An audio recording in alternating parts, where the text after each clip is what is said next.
setiap kali saya punya masalah, pertanyaan-pertanyaan dan keraguan dan ya kebingungan tentang masalah yang terkait dengan arkeologi, saya bersyukur karena saya punya maha guru arkeologi tempat saya bertanya yang tidak pernah mengecewakan saya, selalu bisa menjawab pertanyaan-pertanyaan saya terkait arkeologi. Yaitu siapa lagi kalau bukan Profesor Dr. Agus Munandar. Terima kasih, Prof. Terima kasih sekali. Nah, pertama saya agak nyeleweng sedikit karena saya terpesona kepada itu belangkonnya atau ikat kepala yang Anda pakai itu. Itu secara arkeologis itu ya, walaupun itu bukan arkeolog, tapi bukan artefak, tetapi itu belangkon mana, Pak? Atau ikat mana? Ikat mana? Iya, selamat siang Pak Jaya. Jadi pada suatu ketika saya itu memberikan semacam diskusi dengan teman-teman dari Bogor di Kampung Sindang Barang. Kampung Sindang Barang itu di sebelah barat Bogor. Lalu setelah diskusi saya diberi souvenir berupa ikat kepala ini. Nah, teman-teman memberikan sebagai penghargaan saya warga Sindang Barang, ikat kepala Pakuan Pajajaran. Wow, iya, iya. Masa silam. Saya berterima kasih dan saya dengan bangga memakainya ini. Nah, Prof bisa menjelaskan makna dari ikat kepala ini? Nah, maaf, saya belum sampai mendalami maknanya. Nanti saya tanya dulu teman-teman. Oke, jadi untuk acara selanjutnya nanti kita kan acaranya berkelanjutan. Oke, nah, tapi ya itu yang hebat dari Profesor ini, beliau mengaku kalau tidak tahu. Biasanya kalau saya kan tidak tahu tapi ngaku tahu. Nah, itu bedanya. Nah, Prof, saya benar-benar nggak tahu. Ini saya mendadak membaca bahwa pihak pemerintah ini akan mengangkat satu candi yang saya nggak sama sekali belum pernah dengar. Ya, makanya ini aja saya mesti baca, yaitu Candi Kedulan. Ya, nah, Prof, nah kalau ini saya yakin Prof pasti bisa jawab karena saya sudah beri waktu Anda cukup untuk mencari data mengenai dan informasi mengenai Candi Kedulan. Silakan, Prof. Terima kasih, Pak Jaya. Selamat siang, Bapak Ibu di ruang virtual. Assalamualaikum warahmatullahi wabarakatuh. Salam sejahtera buat kita semua. Om Swastiastu, Namo Buddhaya, Rahayu. Jadi Candi Kedulan itu bagi arkeolog sih sudah tidak asing lagi karena ditemukan belakangan 1993 terpendam di dalam lapisan-lapisan tanah. Waktu penelitian pertama itu sekitar 5-7 meter konon. Di mana? Di mana? Di daerah Dusun Kedulan, Desa Tirto Martani, Kecamatan Kalasan, Kabupaten Sleman. Oh, Kalasan, oke. Mohon maaf, letaknya dengan Candi Kalasan? Jadi kalau Candi Kedulan agak di dalam, kalau kita menuju Jalan Raya Prambanan dari Jogja, Candi Kedulan ada di utara Jalan Raya itu. Kalau Candi Kalasan ada di pinggir Jalan Raya di selatan. Oh, dia lebih masuk. Okay. Lebih masuk lagi ke dalam. Oke. Ya, yang pertama menemukan siapa? Itu biasa seperti para peneliti kalau menggali atau sengaja mencari artefak itu tidak jumpa. Justru yang menemukan adalah penduduk. Sama halnya dengan Candi Sambisari. Candi Sambisari itu dekat dengan Candi Kedulan. Itu juga ditemukan tidak sengaja oleh para petani yang sedang mengerjakan lahannya.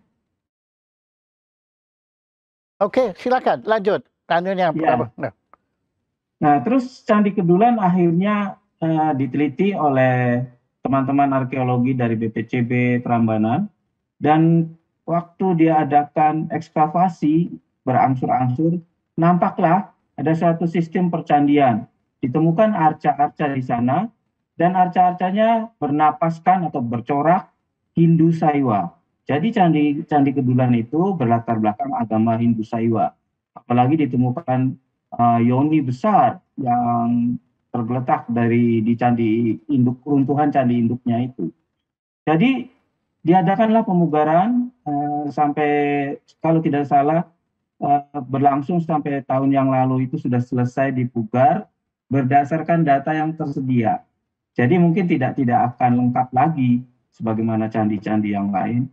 Nah, berdasarkan data yang ada, kita bisa tahu ada satu candi induk menghadap ke timur dengan 3 candi perwara menghadap ke barat. Jadi berhadapan dengan candi induknya. Arca-arca yang ditemukan di situ, sebagaimana arca-arca pada candi Hindu lainnya, ada Ganesha, ada Arsi Agastya, tadi ada Lingga, mungkin yoninya terpatah. Baik, kalau untuk bahan diskusi, saya sajikan sedikit gambar-gambar itu. Ya, terima kasih. Ya, silakan. Data umumnya itu tadi sudah saya sebutkan, terletak di Dusun Kedulan, Desa Tirtomartani, Kalasan, Sleman. Latar belakangnya Hindu Saiwa. Kronologi. Nah, ini kronologi kita bisa berdiskusi, tapi hemat saya menyatakan sekitar akhir abad ke-9. Bahannya dari balok batu, dan ada 1 candi induk dengan 3 candi perwara menghadap ke timur. Candi induknya, data yang terakhir itu berukuran 4 kali 4 meter, jadi bujur sangkar dengan 1 bilik. Next, slide berikutnya kita melihat proses pemugaran yang berlangsung di masa beberapa bulan yang lalu. Itu yoni besar yang ada di candi induknya, dan ini proses penyusunan, rencana penyusunan batu-batu candi, balok-balok candi dalam upaya untuk mengembalikan struktur semula. Berikutnya, kita melihat ini candi induknya yang sudah mulai berdiri dan ada itu plastik biru untuk menjaga struktur yang baru selesai dan mengurangi panas para pekerja. Dan ini adalah yoni di Candi Kedulan. Ya relatif besar lah. Kurang lebihnya ukurannya itu sama dengan Candi Sambisari. Jadi nanti ada sesuatu yang menarik antara 2 candi ini. Next, berikutnya. Ini keadaan setelah pemugaran. Candi induk yang menghadap ke timur. Dan di depannya ada 3 candi perwara yang belum selesai waktu itu pemugarannya. Dan pemugaran pertama itu dilakukan 1993 penelitian pertama. Dan baru berlangsung, selesai itu baru 2 tahun yang lalu ya, sekitar itu. Baru selesai. Jadi cukup perlahan karena mengandalkan data yang otentik asli di tempatnya itu. Next.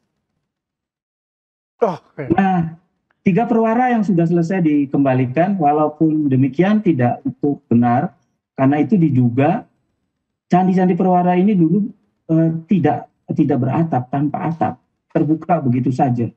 Dan di induknya, kalau kita bandingkan dengan Candi Sambisari, di sana di Candi Sambisari ada namanya batu-batu umpak ya, di lantai pradaksina patahnya. Di Candi Kedulan kurang lebih arsitekturnya sama dengan Candi Sambisari. Jadi ada beberapa dugaan tentang kemungkinan atap kedua di Candi Sambisari yang terbuat dari bahan yang mudah lapuk. Berikutnya, beberapa catatan tentang Candi Kedulan. Dihubungkan dengan Kerajaan Mataram kuno, ya. Kalau kita mengikut teori Purbo Caroko, ya Mataram kuno diperintah oleh 1 dinasti saja, Sailendra Wangsa. Ada anggotanya yang beragama Buddha Mahayana dan ada yang beragama Hindu Saiwa. Kalau mengikut itu artinya ini dari keluarga Sailendra Wangsa yang beragama Hindu Saiwa. Mereka mendirikan candi-candi Hindu. Sementara yang cabang yang Buddha Mahayana mendirikan candi-candi Buddhanya. Yang menarik, di sekitar Candi Kedulan banyak ditemukan struktur kepurbakalaan lainnya, baik yang berlatar agama Hindu Saiwa ataupun Buddha Mahayana. Wilayah itu berada di selatan, kawasan selatan dari Gunung Merapi. Itu yang juga harus diperhatikan. Dan di dekat Candi Kedulan ditemukan prasasti Pananggaran atau Sumundul. Prasasti ini berangkat tahun 791 Saka 869 Masehi. Itu hasil pembacaan dari teman-teman Universitas Gadjah Mada, para arkeolog epigrafi Universitas Gadjah Mada, sampai pada angka tahun 869. Kalau kita bandingkan dengan prasasti pembangunan Candi Prambanan itu selesai prasasti Siwagraha 856 Masehi. Ini berarti sesudah Prambanan 869 Masehi. Berikutnya, silakan. Ini bentuk prasastinya. Mungkin saya berpikir prasasti ini disimpan di kantor BPCB mungkin di Prambanan. Mohon koreksi teman-teman yang lain. Prasasti batu, aksara Jawa kuno dan juga bahasa Jawa kuno. Prasasti Sumudul. Lanjut. Data lain. Di dalam prasasti disebutkan ada 2 wanuma atau desa, Pananggaran dan Parhyangan. Dari nama Parhyangan ini kita punya interpretasi bahwa ada suatu bangunan untuk memuja hyang sebenarnya. Oh. Dari kata hyang atau dasar. Ya. Ya. Kemudian disebutkan juga ada bangunan suci Tiwaharian di situ. Nah, sementara ditafsir oleh teman-teman, jangan-jangan nama asli Candi Kedulan itu Tiwaharian. Ya. Disebutkan juga adanya pembangunan bendungan yang berkenaan dengan suatu sungai. Nah, kebetulan di Kedulan itu agak jauh ke timur, agak panjang sih, agak jauh, sekitar 4 km gitu, baru ada Sungai Opak di sana. Apakah bendungan itu dipasang dulu atau dibangun dulu oleh raja-raja Sailendra Wangsa yang beragama Hindu itu di Sungai Opak?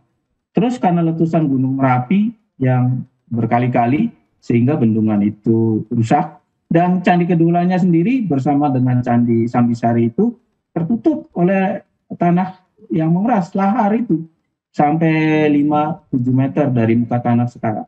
Itu kurang lebihnya. Kita lihat slide berikutnya, terakhir ini Candi Sambisari dan Candi Kedulan. Berikutnya,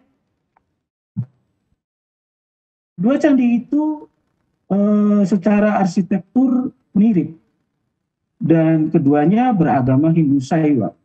Candi Sambisari menghadap ke barat, Candi Kedulan menghadap ke timur. Jarak yang memisahkannya mungkin ada sekitar 1 kilo atau kurang dari keduanya, atau kurang lebih sekitar itu. Tiga-tiganya punya candi perwara, baik Candi Kedulan ataupun Candi Sambisari. Jadi sementara ini kami, para arkeolog, berpikir bahwa sangat mungkin ada asosiasi tertentu ya, antara kedua candi itu. Karena arsitekturnya sama, latar belakangnya sama, di wilayah yang tidak terlalu berjauhan, cuma arah hadapnya berbeda. Satu menghadap ke timur, dan satu lagi candi induknya menghadap ke barat. Itu kurang lebihnya Pak Jaya, terima kasih. Wah, terima kasih. Aduh.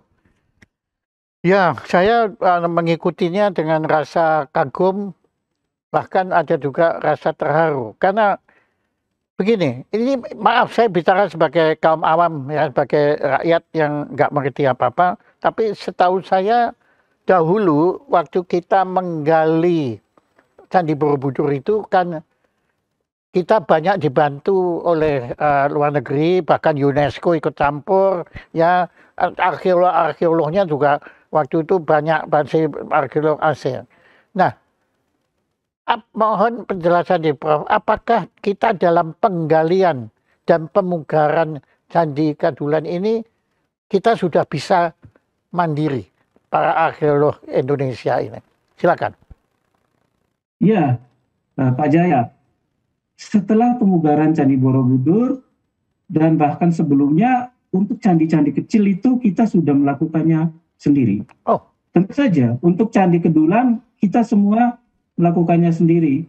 Ada teknisi dan pendampingan arkeolog klasik ya, Hindu-Buddha, dan ada kantor yang melakukan pemugaran, yaitu Balai BPCB, Balai Pembinaan dan Peninggalan Sejarah dan Purbakala di Prambanan. Jadi ada yang melakukannya, dan konsultan luar negeri itu sudah lama tidak kita pakai. Bahkan yang saya tahu, Balai Konservasi Candi Borobudur itu mendidik para pemugar bangunan kuno yang dari Asia Tenggara, terutama dari Kamboja. Ya, Jadi teman-teman Kamboja itu datang ke Balai Konservasi Borobudur untuk studi bagaimana melakukan pemugaran, dan ada kerjasama yang baik antara Lembaga Purbakala, Lembaga Arkeologi Indonesia lewat Kementerian Pendidikan dan Kebudayaan pernah membantu untuk memugar satu gerbang di kompleks Angkor Wat di sana. Dan sampai sekarang masih ada tulisan waktu saya ke Angkor Wat ini adalah bantuan dari pemerintah Republik Indonesia, dan mereka sebenarnya mengharapkan kembali gitu kerjasama itu untuk membantu memugar beberapa candi lagi di Kamboja. Jadi kita sudah cukup lama. Belanda waktu meninggalkan Indonesia itu sudah menghasilkan tenaga terdidik, dan arkeolognya itu yang pertama adalah Profesor Dr. R. Sukmono itu arkeolog pertama Indonesia, dan berkat tangan-tangan dingin Profesor Sukmono, Profesor R.P. Suyono, dan para guru besar lainnya, ya sekarang arkeologi Indonesia disebut relatif maju lah. Begitu Pak Jaya. Kalau gitu, kalau bicara tentang Kamboja, ya kita tahu bahwa Angkor Wat kan sebetulnya banyak sekali pembangun Angkor Wat itu belajar di Indonesia, di Nusantara. Ya. Jadi menurut prasasti mereka, prasasti Dokaktom II, itu disebutkan ada seorang raja bernama Jayawarman II. Iya. Dia kembali dari Jawa dan menyatakan, memproklamasikan bahwa Kambuja Desa saat ini bebas dari pengaruh Jawa, dan dia menyatakan sebagai Raja Merdeka Cakrawartin. Jadi ada apa-apanya di masa silam sampai Jayawarman II itu pastinya berguru di istana Selen Rewangsa di Jawa Tengah. Iya, dan setelah saya melihat pahatan-pahatan di Angkor Wat itu, ya itu ya pahatan-pahatan yang saya lihat di Prambanan, ya cuma terus terang dengan mohon maaf kepada teman-teman dari Kamboja, memang kelihatan kalau mereka muridnya kita, bukan sebaliknya ya. Karena terus terang Pak Prof ya, saya bukan karena saya warga Indonesia, saya pun pernah ke India. Kan katanya India kan saudara tua kita kan. Ya, tapi maaf sekali lagi pada para saudara tua kita di India, nggak ada yang bisa menandingi Prambanan, Pak. Itu Prambanan top sudah pokoknya ya, nggak ada Pak yang geraknya itu ramah itu gila itu Pak. Itu nggak ada Pak yang bisa menandingi itu. Jadi sebetulnya kalau saya bukan Prof ya, nanti kalau Prof yang ngomong nanti kan salah. Kalau andai kata saya bilang bahwa sebetulnya puncak arsitektur candi maupun desain candi itu sebenarnya letaknya di Nusantara. Boleh? Iya Pak. Boleh. Jadi, ya? Boleh, terutama untuk seni arca. Itu bukan kita yang menyatakan, banyak ahli menyatakan bahwa puncak kesenian Gupta yang dikembangkan di India itu adanya di Jawa Tengah abad 8 sampai 10. Dan bukan arkeolog Indonesia yang menyatakan itu, tetapi para arkeolog luar, orang India sendiri. Kalau kita perhatikan, satu arca aja, model arca Buddha dari zaman Gandhara, Mathura, Andhra, Gupta, itu kalah semua. Karena kalau kita perhatikan satu arca Buddha di Borobudur, semua ciri Maha Purusa Laksana ada hadir di sana. Oleh karena itu disebut bahwa arca Buddha Borobudur itu merupakan masterpiece yang dikumpulkan 505 arca Buddha yang semuanya tanpa celah. Bagaimana mereka membuat? Itu baru Borobudur. Belum bicara Prambanan lagi. Jadi benar juga kalau memang nenek moyang kita, para ahli lama itu menyatakan kita punya local genius, punya kemampuan lokal untuk menerima, mengolah, menafsir, dan membentuk kembali, mengembangkan Iya, Oke. ya, kreativitas kita itu tinggi di Asia Tenggara. Terima kasih. Nah, kalau sudah Prof yang ngomong, saya makin berani menganggap, walaupun sebenarnya saya sudah meyakini itu. Dan saya juga kemarin baru tahun yang lalu saya habis kembali mengunjungi Sri Lanka, dan di sana bahkan di masa kini mereka mendirikan miniatur Borobudur. Saking kepinginnya mereka itu punya suatu monumen yang indah, mereka bikin miniatur untuk Borobudur. Ya, ya tentunya ya dengan segala kekurangannya. Tetapi ya saya sangat menghargai apa penghargaan mereka terhadap mahakarya bangsa Indonesia ini. Nah, sekarang kita kembali nanti saya terlalu terhanyut kepada keterpesonaan saya. Nah, kita kembali kepada Candi Kedulan ini. Yang tadi namanya apa? Tarahiangan. Ya, ya. Nah, sekarang kalau menurut pendapat Prof sendiri ya yang sebenarnya bagaimana kita memandang peran Candi Kedulan ini di tengah semua perbendaharaan kita yang sudah kita ketemukan dan kita akan menemukan. Itu pertanyaan saya yang pertama. Yang kedua, menurut Prof, apakah masih banyak candi yang belum kita gali? Ya, Candi Kedulan itu dari arsitektur candi itu berbeda dengan candi-candi Hindu Saiwa lainnya. Sama dengan Candi Sambisari, tadi saya sudah singgung. Kedua candi itu seakan-akan mempunyai arsitektur yang kembar. Dan cukup menarik, ketika diadakan kajian oleh Insinyur Pramono Atmadi, Profesor Dr. Pramono Atmadi, tentang satuan ukur candi-candi di Jawa itu, tinggi dibagi lebar, T per L itu sama dengan harusnya satu bagian sampai 1,5 bagian. Tetapi Candi Sambisari kalau kita ukur dan Candi Kedulan kalau kita ukur sekarang itu tingginya dibagi lebarnya nggak sampai 1. Jadi cuma 0,6 begitu. Oh. Iya, jadi perbandingan tinggi dan lebar. Iya. Memang beda sekali dengan Prambanan, ya. Prambanan kan menjulang, ya. Kalau ini kan betul. Jadi satu hal itu berbeda arsitekturnya. Nah, maaf, ini pengaruhnya Borobudur. Borobudur kan juga maksudnya kan lebarnya jauh lebih lebar daripada tingginya. Ya, kalau Borobudur kita anggap sebagai stupa, Pak Jaya. Dia tidak punya ruang. Kalau ini candi berbilik, candi yang punya ruang. Oh, ya. Kalau Borobudur masif ya, tidak punya ruang. Jadi yang pertama itu arsitekturnya khusus. Oleh karena itu, dengan ditemukannya batu-batu umpak di Pradak Sinapata, di lantai berkeliling bangunan induk itu, ada batu-batu umpak. Sehingga diduga bahwa ada struktur kayu yang menaungi atap utama yang sekarang dari batu. Dan bentuk atap yang kedua itu tidak bisa diketahui, tapi sangat mungkin berbentuk tumpang. Sebagaimana yang kita kenal. Bentuk apa, Prof? Berbentuk tumpang, seperti atap pagoda. Begitu. Makin atas, makin kecil. Tumpang itu.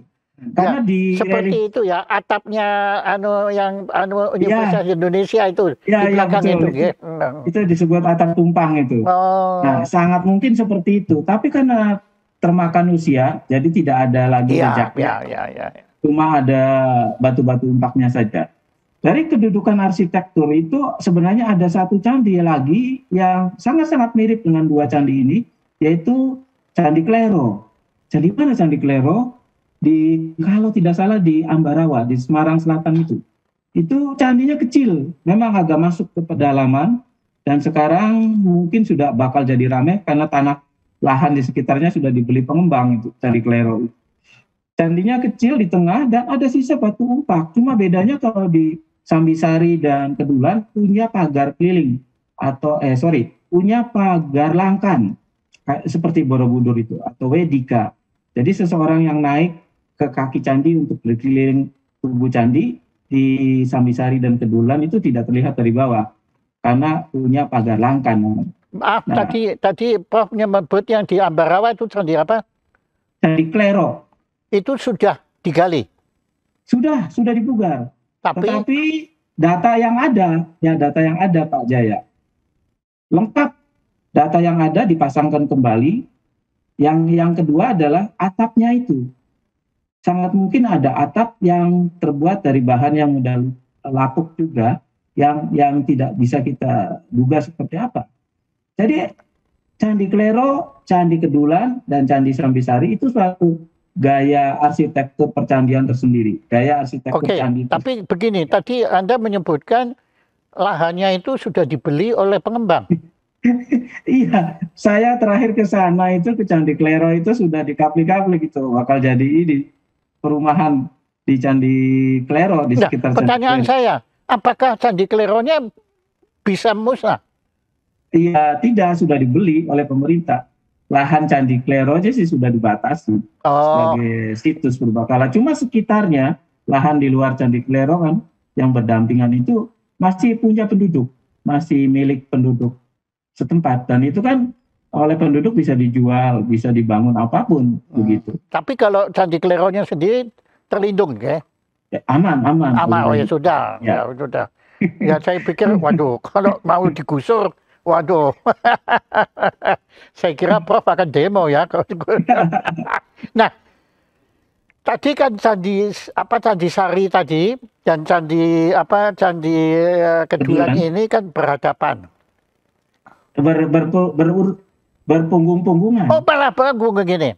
Iya. Nah, ungkur-ungkuran bahasa Jawanya. Ya, ungkur-ungkuran. Oke, ya gini. Nah, apakah tidak mungkin bahwa ada lagi 2 candi yang juga ungkur-ungkuran sehingga terbentuk 4 candi? Ya bisa saja itu kemungkinan terjadi, tetapi data belum ditemukan. Belum ada data laporan lagi. Nah, ini menyambung pertanyaan Pak Jaya yang kedua. Apakah mungkin ditemukan candi-candi lain? Masih sangat mungkin. Karena Merapi itu aktif sejak masa silam itu. Dan muntahan lahar dingin itu kan menutupi banyak bangunan-bangunan suci di lerengnya. Kebetulan nenek moyang kita itu percaya kalau mendirikan bangunan suci, Hindu atau Buddha itu terbaik di lereng tengah itu. Dan memang Candi Morangan juga tertutup oleh lahar yang tebal. Belum dipugar Candi Morangan sampai sekarang. Kalau Prambanan dulu bagaimana? Prambanan runtuh. Jadi dia kebetulan di dataran Prambanan, waktu abad 19 saja itu sudah tidak berdiri, setengah tubuhnya itu yang. Tapi tidak tertutup, tidak tertutup. Tidak tertutup, cuma berantakan, balok-balok batu di sekitar candi. Nah, Prof kan tahu Pompei. Ya, pernah dengar, belum ke sana. Apakah ada kemungkinan bahwa pada suatu hari akan ditemukan kelompok-kelompok masyarakat yang bermukim di satu mukim, di mana kemudian ya kita kemudian karena ketutup lava itu, kemudian kita bisa tahu gaya hidup mereka di masa lalu itu. Ada berita menurut Profesor Buhori, ahli epigraf itu, guru saya, bahwa beliau pernah diajak oleh teman-teman arkeolog sebayanya, angkatan-angkatan senior saya itu ke situs Medari di lereng barat kalau tidak salah Merapi. Dan Profesor Buhori waktu itu cerita ke saya masih mahasiswanya, itu ditemukan struktur pagar yang cukup luas, memanjang, tetapi bersatu dengan batu katanya. Jadi apakah di bawah batu-batu itu ditemukan nanti kelak kalau misalnya ada teknologi, ada suatu bekas permukiman masa silam yang kita cari-cari sampai sekarang, ibu kota Mataram itu di mana, Medang itu di mana, karena Medang kebetulan pindah-pindah. Dan satu lagi selain Medari adalah situs yang baru saja ditemukan di lereng Gunung Sindoro, yaitu Liangan. Nanti lain kali kita bicara situs Liangan. Itu adalah permukiman yang diteliti oleh teman-teman Balai Arkeologi Yogyakarta dan juga para peneliti lain, arkeolog lain dari itu berbeda strukturnya. Ada pendopo-pendopo luas yang ada batu empaknya, atapnya pasti terbuat dari bahan yang mudah rusak. Lalu ada altar-altar persajian yang punya Wedika, ada berderet 5, ada jalanan kuno yang tertata dari balok-balok batu, dan itu mengarah dengan orientasi ke puncak Gunung Sindoro. Wah. Itu permukiman, pasti permukiman. Kajian masih belum selesai, dan agaknya itu kembali ditemukan secara tidak sengaja oleh penggali pasir, Pak Jaya, bukan oleh arkeolog. Jadi penggali laporkan, dan masih proses penggalian. Mereka mengambil pasirnya dan menemukan banyak jejak-jejak masa silam itu. Maaf nih, karena bersemangat saya sampai Silakan. Susahnya kalau Medang itu agaknya terbuat dari bahan yang mudah rusak, dari kayu atau bambu. Mungkin yang tersisa adalah lahan yang rata dan sisa-sisa batu empaknya. Karena berkali-kali kita sebut Medang Imam Ratipura, Medang I Watugaluh, Medang I Poh Pitu, itu prasasti-prasasti Mataram kuno menyebutkan kedudukan raja di tempat-tempat itu. Tapi di mana Medang yang sebenarnya? Jadi masih banyak sebenarnya lahan penelitian kami untuk membuktikan. Candinya tahu, banyak candinya, tapi ibu kota pemukimannya di mana? Nah, Nah, pertanyaan saya mungkin agak berlebihan, tapi kenapa sebetulnya kok dahulu nenek moyang kita membangun candi dari batu, tapi kemudian permukiman mereka bangun bukan dari batu, tetapi dari kayu? Penghargaan, Pak Jaya. Mereka lebih menghargai keabadian, tentunya kepada dewa-dewa. Jadi dengan membuat bahan yang lebih awet, itu suatu bentuk pengabdian dan kerelaan untuk memuja dewa-dewa mereka. Sementara manusia tidak boleh menyamakan dewa-dewa, tidak boleh menyamakan pencipta itu. Jadi cukup dari bahan yang mudah rusak. Ya. Penjelasan yang sangat religius tapi sekaligus realistis itu. Nah, ada kan dilahirkan di Jawa Barat ya? Iya, di Pantura, Indramayu, Pak Jaya. Nah, belakangan ini saya dengar di Indramayu itu juga ditemukan situs-situs arkeologis. Bisa Anda ceritakan tentang Indramayu? Saya itu agak terkejut ya, ketika di daerah saya, di Kecamatan Juntinyuat, dilaporkan ada struktur bata kuno. Saya berpikir lagi saya SMP, saya suka bersepeda ke sana, dan di sana itu memang ada bangunan-bangunan rumah sakit kusta milik Belanda, dan mungkin itu ada hubungannya dengan gudang-gudangnya rumah sakit kusta itu milik Belanda, kolonial Belanda. Tapi nyatanya setelah laporan makin banyak dan akhirnya BPCB Serang, Jawa Barat, teman-teman arkeolog dari Serang itu ke sana melakukan penggalian penelitian awal, itu memang struktur bangunan candi, dan itu terbukti ketika Balai Arkeologi Bandung juga turut serta membuka suatu situs namanya situs Dingkel di sana, di Kecamatan Juntinyuat. Itu ditemukan struktur bangunan yang salah satu sisinya itu mungkin berdenah bujur sangkar, tetapi ditemukan juga struktur-struktur bata melingkar. Tak ragu lagi bahwa itu adalah bagian stupa. Jadi walaupun belum ditemukan arca-arcanya, kami bisa menduga bahwa struktur yang ada di situs Dingkel Juntinyuat Indramayu itu berlatar belakang agama Buddha. Mengapa? Karena ada perbandingan yang sangat dekat.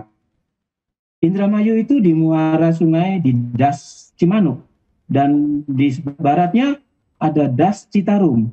Das Citarum itu mempunyai situs juga yang kaya dari sekitar abad 6-7, yaitu situs Batu Jaya, Cibuaya. Dan itu dari abad yang kurang lebih sama karena ukuran batanya sama dengan situs Dingkel. Dan satu lagi, agamanya jelas kalau di Batu Jaya itu agama Buddha. Dan ada di muara sungai. Kalau boleh dibandingkan, situs-situs Buddha yang paling awal itu kebetulan ada di tepi sungai. Misalnya saja situs Muaro Jambi di tepi Sungai Batanghari. Atau di Malaysia itu ada situs Kedah, Lembah Bujang, itu di muara Sungai Merbok di sana. Dan juga Sungai Riam Kanan itu di dalamnya ada situs Buddha juga, yaitu Muara Takus. Jadi agaknya baru tafsir bahwa memang pendeta dan biksu-biksu Buddha itu pasti datangnya di pemukiman-pemukiman proto sejarah pada awalnya. Enggak mungkin mereka datang di tengah-tengah hutan tanpa penduduk. Lalu bagaimana mereka mau syiar agama Buddha? Jadi di tempat-tempat itu, di pesisir utara Jawa itu, sejak dari Tarumanagara, Buni sampai ke Batu Jaya, dan sekarang data terbaru di Indramayu, itu juga dijumpai situs candi yang bernapaskan Buddha. Kurang lebihnya begitu. Nah, kalau kita pikir ya juga kebudayaan kebudayaan Babilonia, kebudayaan Mesir kuno juga tumbuhnya kan di pinggir sungai ya, Mesopotamia dan Nil, gitu kan? Sungai Efrat, Sungai Tigris. Iya, Tigris, betul. Nah, jadi Indramayu. Nah, kemudian Indramayu itu terkenalnya kan pertaniannya, di situ. Ya, itu apakah ada pengaruhnya juga terhadap peradaban Indramayu? Ya, Indramayu itu salah satu kota mangga. Di Jawa ada 2 kota mangga, yaitu Probolinggo dan Indramayu. Saya sejak dulu bertanya, kenapa Indramayu menghasilkan mangga dan bagus? Sekarang mangga Gedong Gincu namanya, itu yang paling bagus. Ternyata kalau boleh saya membuka-buka riwayat Buddha, itu cocok sekali. Di situ sekarang ditemukan situs percandian Buddha. Kaitannya dengan mangga sangat dekat sekali. Dalam riwayat Buddha dinyatakan bahwa sang Buddha itu berkelana setelah dia mendapat pencerahan di Bodh Gaya, dan dia menuju ke kerajaannya Bimbisara, yaitu Raja Greha. Tetapi ketika diundang oleh Bimbisara untuk singgah di istananya, Siddhartha tidak mau, sang Buddha tidak mau. Akhirnya oleh Raja Bimbisara dihadiahi taman mangga namanya Pawarika. Sampai sekarang masih ada tamannya dan ditanami buah mangga. Dan Siddhartha Gautama senang untuk tinggal di situ. Sampai sekarang juga kalau kita perhatikan pada kuil-kuil atau kelenteng-kelenteng yang bernapaskan Buddha, selalu ada buah mangga. Buah mangga itu Pawarika sebenarnya. Mengapa? Itu mengandung karbohidratnya tinggi. Kita makan satu aja, itu ada airnya, ada zat gulanya, dan mengenyangkan. Untuk para biksu kan makan tidak boleh sembarang. Aturannya, nah antara lain yang dikonsumsi mangga. Lalu saya berpikir, ini cocok sekali nih Indramayu penghasil mangga. Memang mangga Gedong saya suka justru. Di masa silam banyak biksu yang di wilayah itu. Nah, karena saya juga kayak biksu gini potongan kepalanya, makanya saya gemar makan mangga itu. Nah, sekarang ada teman yang mau bertanya, silakan. Dari Mas Randa Malik. 3 tahun silam saya sempat ke Candi Kedulan, masih dalam pemugaran. 2 candi perwaranya masih di atas Candi Induk. Dalam tulisannya di National Geographic Indonesia, Mas Transpiosia Riomanda mengungkapkan hipotesa tentang pusat kerajaan Mataram kuno. Nah, tadi juga ada dengan jika ditarik garis dari Kedulan dan ke Candi Kalasan plus temuan-temuan arkeologi sana, apakah benar pusat kerajaan Mataram kuno di sekitar sana? Seperti halnya ibu kota Majapahit di Trawulan. Dari Mas Ramdan Malik, silakan. Ya, terima kasih Mas Ramdan Malik. Ya, jadi segala kemungkinan masih terbuka. Andai kata ada yang menyatakan, apakah benar di dataran Kedu adalah pusat kerajaan Mataram? Bisa jadi benar. Apakah juga di selatan pegunungan Ungaran, di daerah Ambarawa, di tepi Danau Rawapening itu adalah pusat kerajaan Mataram? Mungkin benar juga. karena data otentik untuk suatu pemukiman yang saya sebut tadi Medang itu belum ketemu. Nah, nyatanya yang bertahan sampai sekarang itu adalah data bangunan-bangunan keagamaan. Betul sekali. Kalau di wilayah Kalasan, Sari, ya, sampai ke selatan dataran tinggi Ratu Boko, lalu ke utaranya itu Candi Morangan, Candi Sambisari, Candi Kebulan. NJ Pram menyebut ini berdesak-desakan ini candi-candi Hindu-Buddha di sana sebagai suatu tempat terpilih untuk mendirikan bangunan-bangunan suci pemujaan dewa cukup baik. Tetapi sampai sekarang pun para arkeolog belum menemukan jejak pemukiman. Apa sih indikator pemukiman? Adalah tebaran dari gerabah atau pecahan keramik Cina yang cukup meluas di suatu wilayah. Indikator lain adalah batu-batu umpak yang cukup banyak berserakan. Dan susahnya mungkin yang tadi saya sebut, nenek moyang kita itu membuat rumah-rumahnya dari bahan yang mudah rusak. Jadi ketika ada peperangan atau perselisihan terbakar, hilang habis. Ada letusan Merapi ya terbakar, habis juga semua. Nah, tadi Pak Jaya beranggapan bahwa mungkinkah ada seperti Pompei di lereng Merapi, yang mungkin saja di masa depan itu ditemukan suatu lokasi, mungkin bekas pemukiman Mataram kuno, dan moga-moga ada data yang lebih menarik. Di sana ada fitur-fitur atau orang-orang yang mengeras seperti batu karena tiba-tiba kena lava seperti itu. Tapi belum ada data seperti itu di Jawa Tengah, belum ada. Jadi susah untuk menjawabnya. Oke. Demikian. Nah, saya menumpangi pertanyaan ini, Mas Ramdan Malik. Kenapa kalau Mataram itu kuno kita kesulitan menemukan pusat kerajaannya, kenapa kalau Majapahit kok kita bisa menemukannya di Trowulan? Nah, sama. Kalau di Trowulan itu pemukiman kunonya kita mendapatkan jejaknya. Bahkan kita bisa tahu bahwa pemukiman di Jawa yang mendarat di tanah itu dari data arkeologis di Trowulan. Sebelumnya itu Panggung, rumah-rumah di Jawa. Ketika keadaan lingkungan sudah aman, tidak lagi banyak binatang buas, kendali terhadap banjir itu bisa diatasi, maka rumah-rumah orang Majapahit mendarat. Ada lantai segi 8 di sana. Dan rumah-rumah bangsawan itu sudah mendarat di tanah. Tidak lagi berbentuk rumah panggung. Walaupun di relief masih ada rumah panggung. Yang masih susah di Trowulan adalah itu. Mencari di mana lokasi Kedaton Majapahit. Kedaton.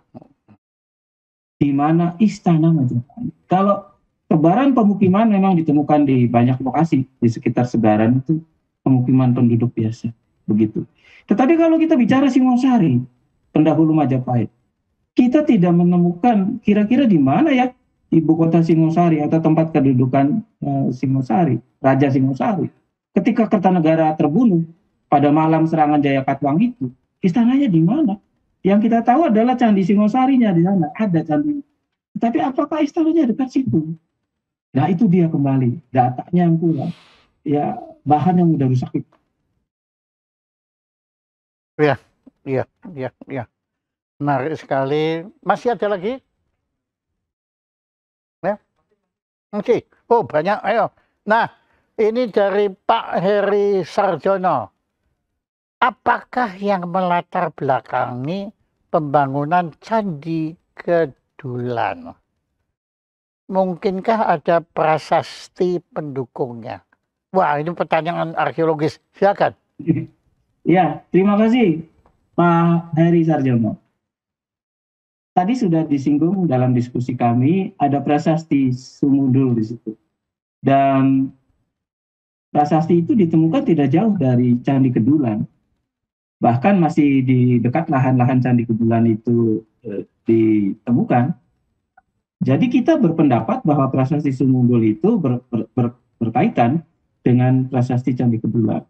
Biasanya prasasti-prasasti itu diterbitkan oleh para penguasa masa silam untuk memperingati suatu daerah yang bebas perdikan, bebas dari pungutan pajak raja.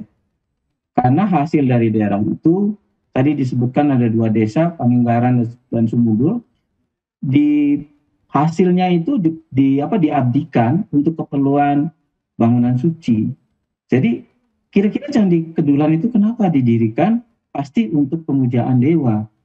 Nah, yang menarik adalah Candi Kedulan itu berpasangan dengan Candi Sambisari. Ini yang belum bisa terjawab dengan baik. Nah, latar belakangnya apa? Pasti pemujaan dewa. Dewa siapa? Dewa-dewa Hindu Saiwa. Karena ada Linggayoni, ada Durga Mahisa Suramardini, ada Ganesha, Resi Agastya, Nandiswara, Mahakala, Nandi, dan lain-lain. Jadi pasti pemujaan kepada dewa-dewa Hindu.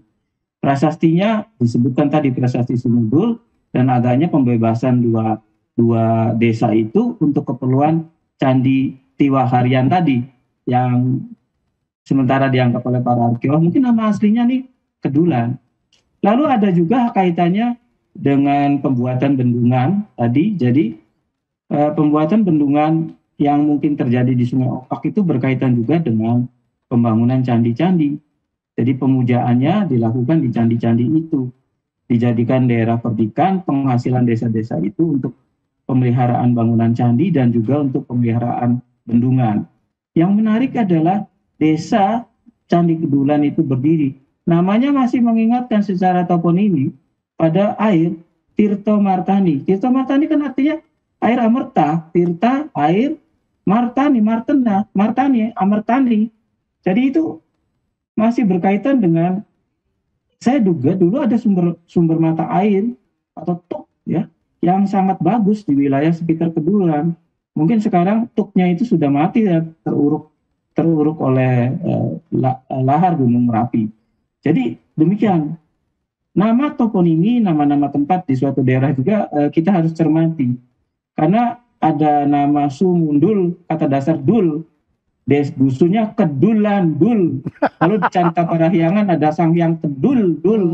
Lalu ada juga arah kidul, dul, kidulnya Gunung Merapi. Jadi tolong diperhatikan juga toponimi itu. Demikian, Mas Hari. Terima kasih. Wah, itu jadi saya tahu Kedulan, kidul ya. Ada lagi, Mbak Ika Dewi. Apakah yang dimaksud Prof. Agus Candi Klero di Kecamatan Tengaran, Kabupaten Semarang? Iya, betul. Betul Mbak Ika, di situ. Di selatan Semarang itu. Candinya masih, ya sudah dipugar sekarang. Berdiri di batur yang agak tinggi, dan dia berdiri di tengah-tengah batur itu. Tetapi kalau Anda perhatikan, di sekitar tubuh candinya itu, di permukaan batur, ada bekas-bekas batu umpak. Nah, itu yang merupakan penanda dari ada struktur bangunan kayu sebagai atap kedua yang menaungi atap pertama dari batu di Candi Klero. Kurang lebihnya seperti itu. Iya. Wah, nanti kapan-kapan saya malah belum pernah ke sana. Iya, Klero itu. Ya, tapi saya pernah begini. Di selatan kan ada daerah yang disebut Bawen. Itu saya pernah menelasak masuk ke pedalaman. Saya menemukan reruntuhan candi di tengah kampung. Dan saya tanya kepada itu belum ada yang itu, saya tahun 70-an. Abad yang lalu. Kemudian wah, namanya juga mereka nggak tahu, dan bahkan candi itu mereteli karena diambil batunya untuk bangun rumah gitu. Ya, bahkan ada yang bikin di situ, ada yang miara ayam di dalamnya, pokoknya macam-macam. Nah, kemudian saya kembali, kemudian saya kebetulan sempat sakit waktu itu sehingga saya lupa, tapi kemudian berapa tahun saya ke sana, waduh Pak, sudah hilang. Sudah jadi real estate. Makanya tadi waktu Prof cerita tadi, ya sayang saya waktu itu belum kenal Prof. Kalau sudah kenal ya saya marah-marah waktu itu. Itu hilang, betul hilang sudah. Jadi real estate benar. Makanya semoga Candi Klero tadi ternyata tapi sudah dilindungi ya. Candi Klero. Ya udah, kalau nggak khawatir. Nah, waktu saja yang membatasi. Sekarang Prof Agus, tolong Anda cerita lagi yang terakhir kalinya mengenai Candi Kedulan yang belum kita tanyakan, nah yang menurut Prof perlu kita ketahui mengenai Candi Kedulan ini. Ya, terima kasih Pak Jaya, terima kasih teman-teman, Bapak Ibu yang sudah memberikan beberapa apresiasi berupa pertanyaan. Tandanya saya bercerita dengan Pak Jaya ini menarik karena banyak juga yang bertanya. Jadi Candi Kedulan itu penelitian pemugaran sudah selesai, sudah rampung. Tetapi penelitian tentang fungsi sebenarnya dan peran pada masyarakat Jawa kuno sekitar abad 9-10 itu masih belum dilakukan dengan baik.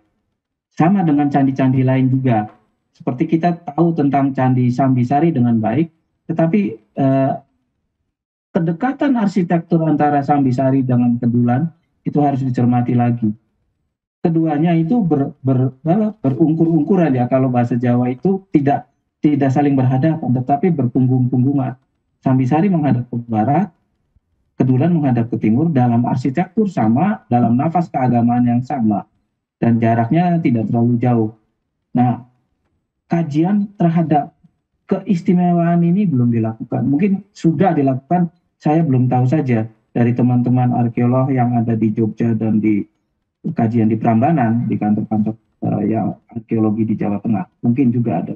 Bagi saya itu cukup menarik. Dan yang kedua adalah tentang kekhasan arsitektur dari Kedulan dan Sambisari dan ditambah Candi Klero. Jadi agaknya pada masa itu, klasik tua, 9-10, jenis arsitektur candi itu bermacam ragam. Ada yang terbuka, ada yang stupa, ada yang mempunyai dua bentuk atap, dan lain sebagainya. Itu yang harus kita pelajari lagi di masa-masa mendatang, dan itu semuanya adalah warisan leluhur kita semua yang harus kita pahami dengan baik.